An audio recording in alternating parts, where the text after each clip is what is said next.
할렐루야. 1월 8일 금요일입니다. 요한일서 5장 1절에서 12절까지 말씀을 읽고 은혜를 나누도록 하겠습니다. 예수께서 그리스도이심을 믿는 자마다 하나님께로부터 난 자니 또한 낳으신 이를 사랑하는 자마다 그에게서 난 자를 사랑하느니라. 우리가 하나님을 사랑하고 그의 계명들을 지킬 때에 이로써 우리가 하나님의 자녀를 사랑하는 줄을 아느니라.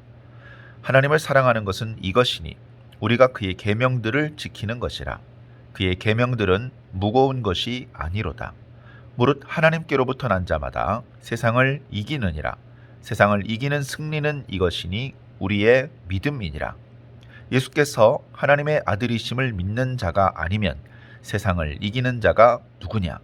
이는 물과 피로 임하신 이신이 곧 예수 그리스도시라. 물로만 아니요 물과 피로 임하셨고 증언하는 이는 성령이시니 성령은 진리니라. 증언하는 이가 셋이니 성령과 물과 피라. 또한 이 셋은 합하여 하나이니라. 만일 우리가 사람들의 증언을 받을진대 하나님의 증언은 더욱 크도다. 하나님의 증거는 이것이니 그의 아들에 대하여 증언하신 것이니라. 하나님의 아들을 믿는 자는 자기 안에 증거가 있고 하나님을 믿지 아니하는 자는 하나님을 거짓말하는 자로 만드나니 이는 하나님께서 그 아들에 대하여 증언하신 증거를 믿지 아니하였음이라. 또 증거는 이것이니 하나님이 우리에게 영생을 주신 것과 이 생명이 그의 아들 안에 있는 그것이라.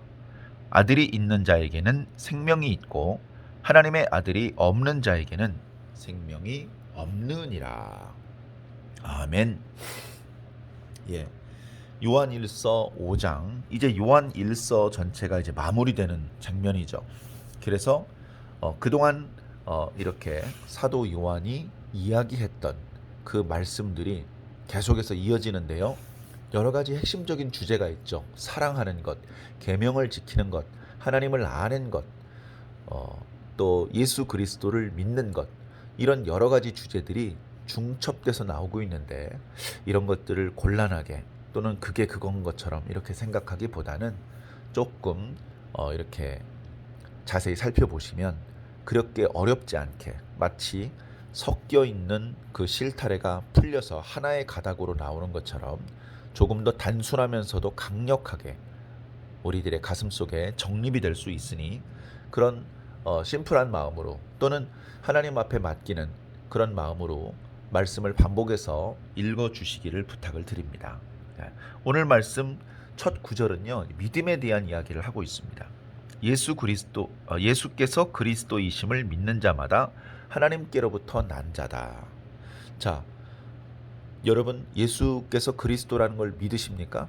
그럼 여러분은 하나님께로부터 난 자입니다. 하나님께로부터 났기 때문에 하나님의 자녀죠. 그래서 우리 육체를 낳아주신 부모님이 계신 것처럼 우리들을 믿음 안에서 성령 안에서 낳아주신 하나님을 우리는 아버지라고 부르는 것입니다. 그래서 이제는 하나님을 아버지라고 부를 수 있고 이제는 스스로 내가 누구지? 헷갈리고 긴가민가 하는 것이 아니고 나는 하나님의 자녀가 확실하구나.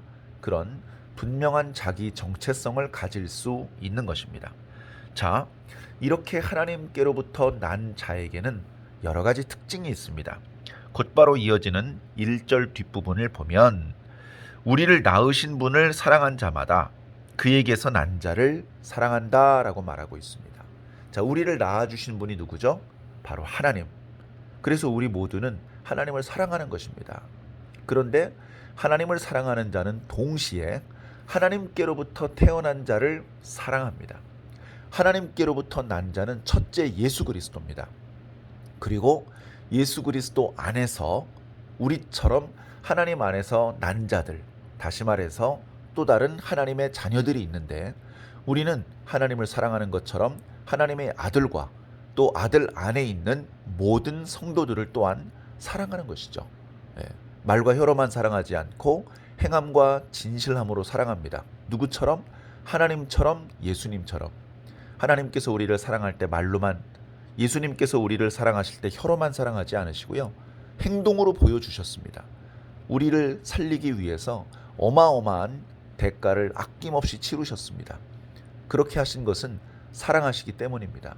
이제 우리도 우리의 사랑을 보여드려야 될 때가 되는 것이죠.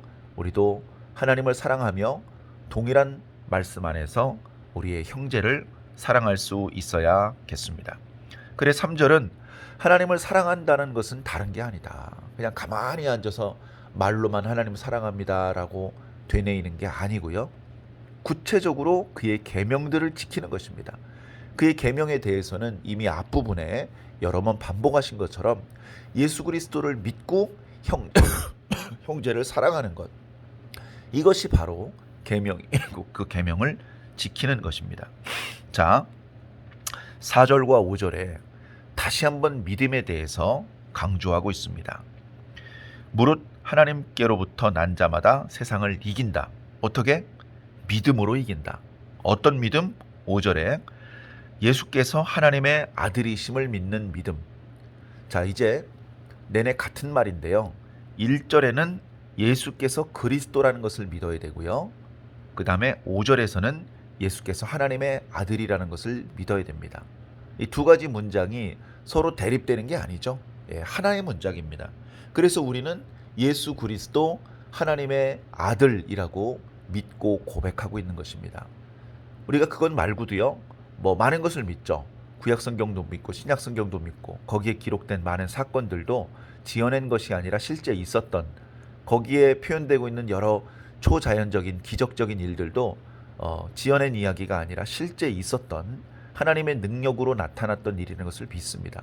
그 모든 것들에 대한 것들이 다 믿음인데, 그 우리가 가지고 있는 모든 믿음 중에서도 핵심, 모든 믿음의 뼈대가 되고 중심축을 이루는 믿음은 무엇이냐?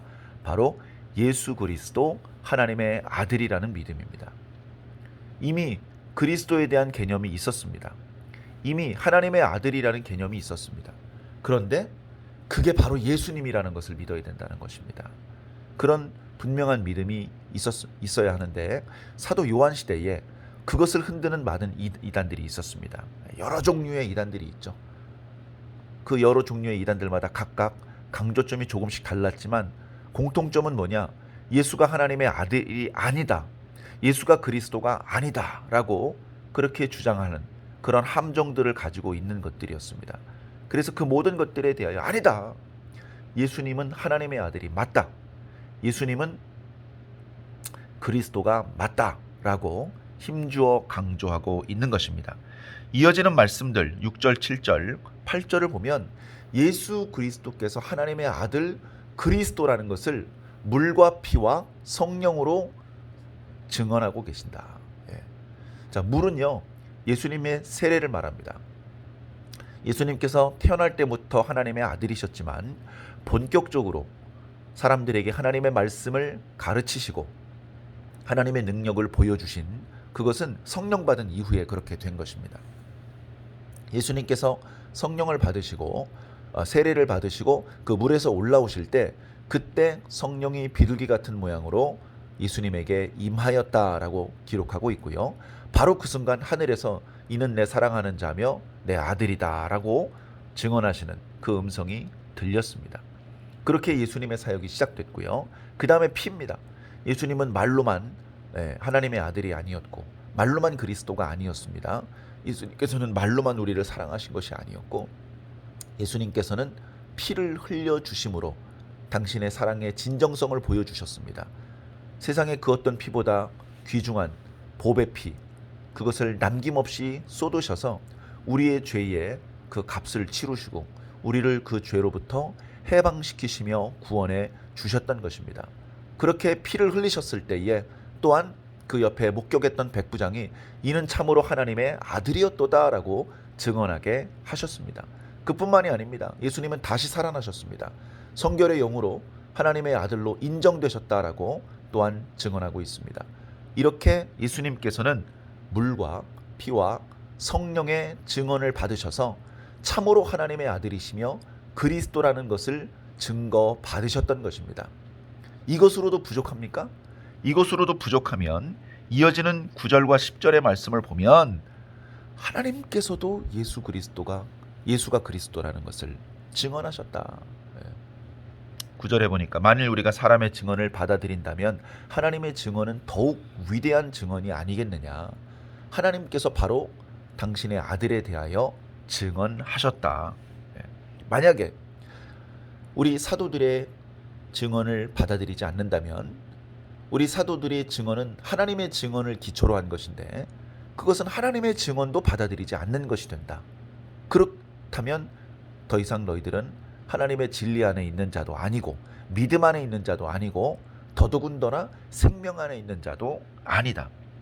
자, 그래서 11절 증거는 이것이니 하나님이 우리에게 영생을 주신 것과 이 생명이 그의 아들 안에 있는 그것이다. 아들이 있는 자에게는 생명이 있고 하나님의 아들이 없는 자에게는 생명이 없느니라. 말씀 안에서 우리는 예수 그리스도를 우리 안에 모십니다. 우리는 지난 시간에 사랑 또 성령 그런 것들을 통해서 주님과 우리가 상호 내주한다는 말씀을 들었습니다. 우리는 그렇게 예수 그리스도에 대한 올바른 믿음으로 주님 안에 거하고 주님께서는 우리 안에 거하시는 놀라운 영적인 축복을 이제 누리게 되는데요. 단순히 예수 그리스도께서 우리 안에 거하시는 것으로 끝나지 않고 하나님께서는 예수 안에 영원한 생명을 담아서 우리 속에 넣어 주신 것입니다. 그래서 아들이 있는 자는 생명이 있다라고 표현하는 것입니다. 우리 신앙인의 소망, 하나님 나라 가는 것이죠. 천국에 가는 것입니다. 죽음이 없는 곳, 고통과 슬픔이 없는 곳입니다. 그래서 우리는 하나님의 나라를 영원한 생명이라고도 표현하곤 합니다. 그 영원한 생명을 우리 누리고 싶습니다. 이 땅에서도 우리가 지금 현재 살고 있지만 이 생명이 온전하지 않다는 것을 우리가 다 인정합니다. 건강하고 행복하고 쾌적할 때도 있지만 몸이 불편할 때가 많습니다. 제대로 구실을 못하는 어린아이였을 때, 그리고 이미 기력이 쇠진해서 나이 들어서 여러 가지로 병원의 신세를 지어야 될 때는 우리가 우리에게 허락된 생명을 다 누린다고 말할 수 없을 것입니다. 그러나 하나님 안에서 예수 그리스도를 통해서 주시는 이 생명은 그 능력이 강해서 우리에게 허락된 모든 것들을 누릴 수 있게 해주실 것입니다. 우리는 어쩌면 하나님, 예수님, 성령님을 믿고 천국을 소망하면서 바로 그런 영원한 생명을 소망하고 있는 것입니다. 이 영원한 생명은 영원한 젊음을 뜻합니다. 젊음이라고 상징되는 우리 생명에게 허락된 모든 능력, 그런 것들을 하나님께서 우리에게 주시는데 그것은 바로 예수 그리스도를 믿는 믿음 안에서 주시는 겁니다. 그래서 믿음이 상당히 중요합니다. 우리는 이 믿음으로 하나님의 자녀가 되기도 하고, 우리는 이 믿음으로 세상을 이기기도 하고, 우리는 이 믿음으로 영생을 얻기도 하는 것입니다. 이 예수 그리스도에 대한 굳건한 믿음 안에 하나님께서 주시는 모든 축복을 누리시기를 예수 그리스도 이름으로 간절히 축원합니다. 아멘.